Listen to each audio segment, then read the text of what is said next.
Apple has quietly pulled the plug on the $5,000 Pro Display XDR. Their brief return to making dedicated zero-compromise reference monitors is over. In its place, we have the new Studio Display XDR. It drops the entry price down to $3,300, but it also completely changes what kind of product this actually is.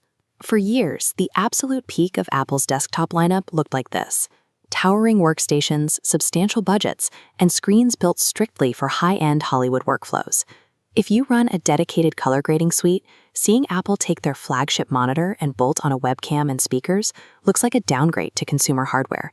But if you are an independent creator or a prosumer, this exact same screen looks like a seamless one-cable workstation. So the question is, are you the audience Apple is actually building for now, or are you about to drop $3,300 on the wrong tool? To figure out if this monitor makes sense for your desk, we need to map out how Apple's target market has shifted over the last 5 years. This table shows a direct comparison between the traditional professional market and the modern high-end creator. The traditional market required absolute color calibration above all else. They had budgets north of $5,000, and they wanted zero consumer features like webcams taking up space in their dedicated editing bays. The modern creator works differently. They cap their display budget around $3,000. They demand single-cable connectivity for their laptops, and their day is a constant mix of timeline editing and client video calls. For the rest of this video, we are going to map out the specific trade-offs of the Studio Display XDR to see if it delivers on its price tag for today's hybrid workflows. Let's start with the screen itself. As a baseline, this is a 27-inch 5K display. The major technical upgrade here is the panel. Apple packed in a mini LED backlight with 2,000 local dimming zones, giving you precise contrast and deep blacks that older LCDs simply cannot achieve. That backlight pushes the performance to 120 Hz adaptive refresh rates and an intense 2,000 nits of peak brightness when working in HDR. This matrix shows how these specs translate.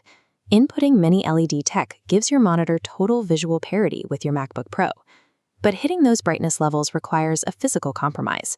The monitor runs warm, and bezels remain thicker to house the lighting hardware. You get a screen that perfectly matches your high-end Apple laptop, but you have to accept a rigid, warm 27-inch physical footprint on your desk. Next, we have to look at the connectivity standard driving the entire display, Thunderbolt 5. The ideal outcome here is streamlined convenience. You plug one single cable into your laptop, and it wakes the display, delivers 140 watts of charging power, and connects every accessory you have plugged into the back of the monitor. The bandwidth is immense. You can daisy-chain up to 2 Studio XDRs or 4 standard Studio displays together without bottlenecking the resolution. Going back to our matrix, that Thunderbolt 5 input directly creates a powerful one-cable ecosystem outcome. The catch is the hardware Apple included in the box. The provided Thunderbolt 5 cable is barely 3 feet long. The one-cable life is a potent workflow accelerator, but if your computer isn't sitting immediately next to your monitor, you're forced to buy expensive third-party cables to make your desk arrangement work. Then we have the most debated additions to a $3,300 monitor: the built-in A19 Pro chip, 12 GB of RAM, the speakers, and a 1080p webcam. For a hybrid worker, these are incredibly practical. You get seamless client video calls and instant audio playback without ever needing to buy or wire up a dedicated audio interface. On the Matrix, these built-in AV inputs give you total mixed-use convenience. The financial trade-off is obvious. If you're building a dedicated grading suite, you're paying a heavy premium for consumer-grade components you will literally never turn on. And the hardware rigidity goes even further. The power cable is entirely non-removable, meaning a simple cable fray turns into a significant repair headache.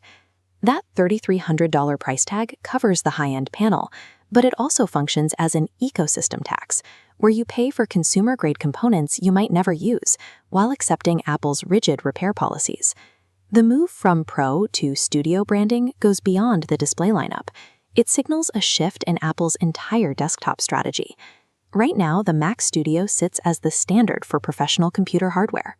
While the Mac Studio receives regular chip updates, the imposing Mac Pro tower has been effectively abandoned since 2023.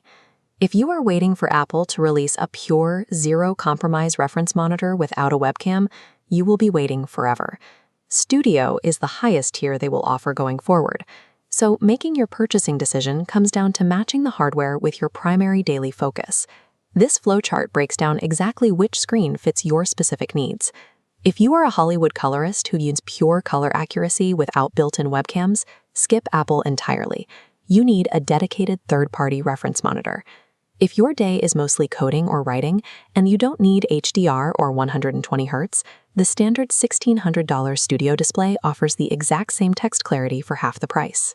But if you are a high-end creator whose daily reality means bouncing between 4K HDR grading, scrolling timelines at high refresh rates, and jumping onto client video calls, this is your target.